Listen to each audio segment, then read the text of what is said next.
good practice today. Kids have had a great week of work, and really looking forward to Friday night. Should be a great atmosphere, electric atmosphere.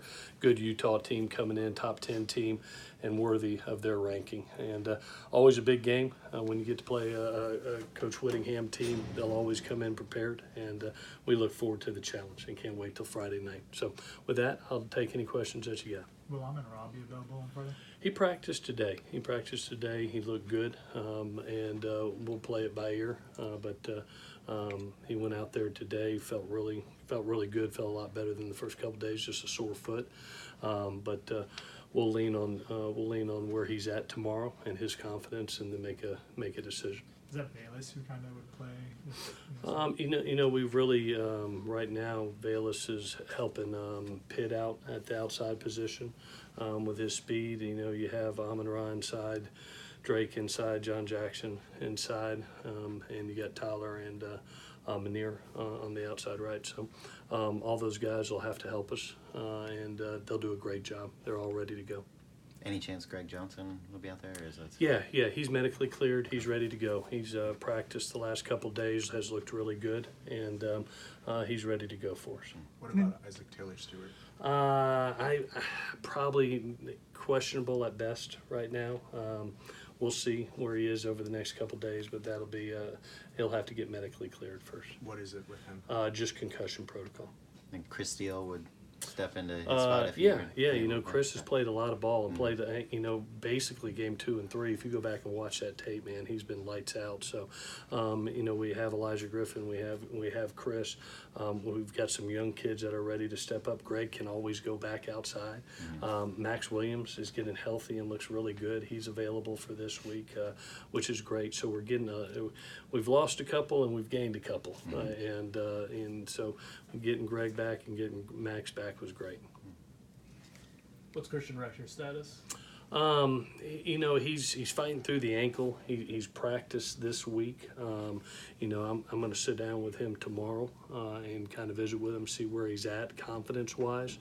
He's been medically cleared to practice and play, but there's also a confidence level. You know, you're a 275-pound man that's leaning on another 300-pounder going full speed. There's a difference, you know. And so he and I will sit down tomorrow, see where it's at, and it'll be more of a game-time decision. Well, it seems like there's been a couple mistakes here and there on special teams. I know Coach Baxter earlier this week was kind of dismissive, so sort of just suggested they were fluky plays.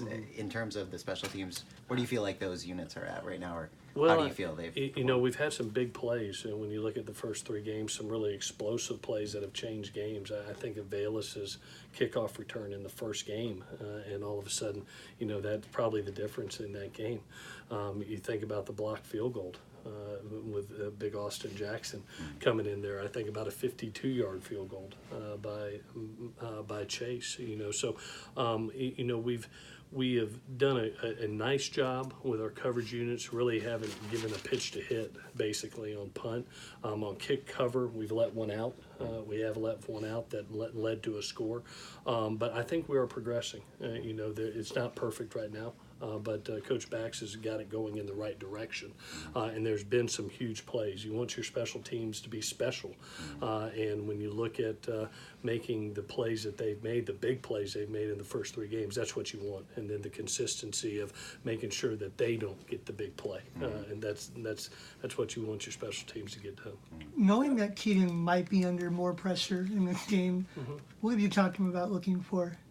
You know, he's been very decisive, Adam, with his decision making. I've been really impressed with that. You know, and he's not scared to pull the trigger. That's for dang sure. He's got no conscience and no fear, and that's a special thing. I think that's what makes the difference between the great quarterbacks. JT has it, Keenan has it. You know, those guys, they got it. They pull the trigger, and they're not scared to release the ball.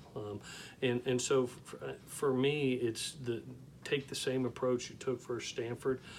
Take this of we say reads are sacred, and don't get bored. You know, do the same thing over and over and over again, and don't guess. You know, and he's probably already talked to you about there were some times that he guessed and he locked in, and that's a young quarterback does that, and you grow from it, and you go to the next game, and I would be shocked if he doesn't have a great game in this game. I really think that he's ready. He's had a great week of practice. You can tell his jaw's set. He's fired up to go get back out on the field and prove something. So that's usually a good thing with a young quarterback, that they're excited to get back out there.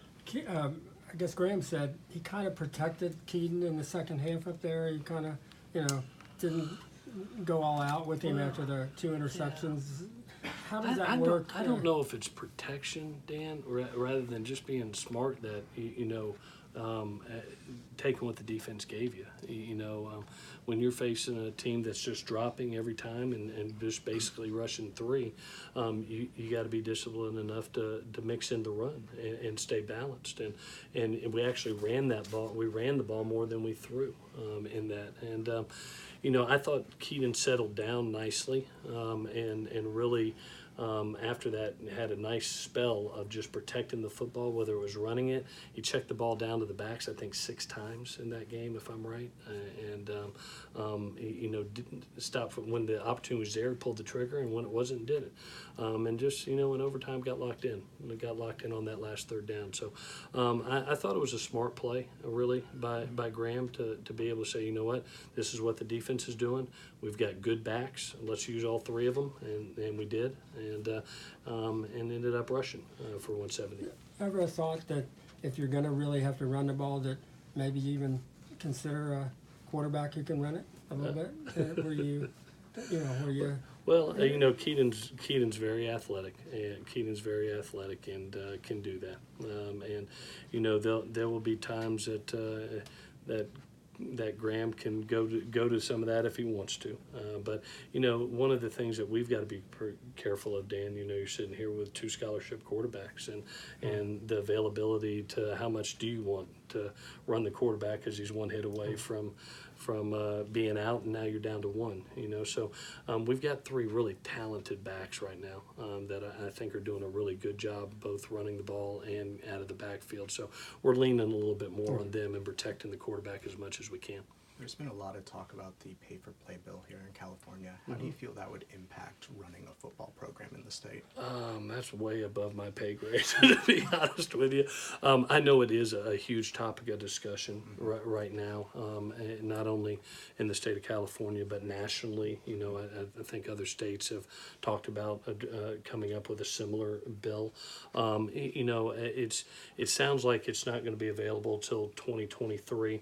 So I hope in that time, I think college football is the greatest game there is out there, and I would hope between the NCAA and a bunch of great state legislatures, that they'll find a way, a medium that keeps everything intact and do that. But my job is wins and points, so I'll stick to that, and I'll let people that are a lot smarter than me worry about politics. Is Keenan Kristen, do you have any plans for him this year?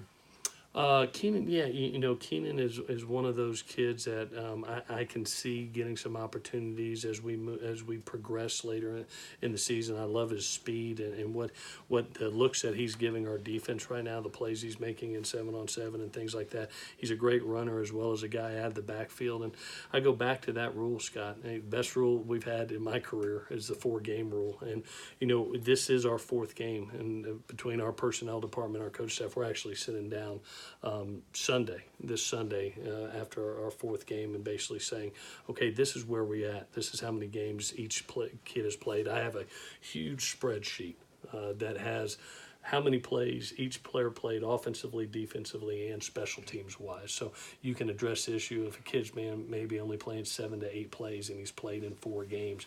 You got to make a decision to either fully commit or pull back. Or there's a kid that hasn't had any games. Man, he's going to be ready for us in November just in case we have some injuries. I go back to Malik McLean and Elijah Winston when we did that, and they weren't quite ready to go yet. And then November, man, they helped us out, especially when we had some injuries. So there's all different stories. There's all different stories that are out there for each player, and each situation is different. And you make the decision that one is best for the team, but also best for the kid. And there's situations like Connor Murphy and Caleb Tremblay that, man, it was to their advantage, to redshirt, and now they're redshirt juniors and they're contributing, So we try to do what's right by our student athletes as well as not sacrificing the team within it.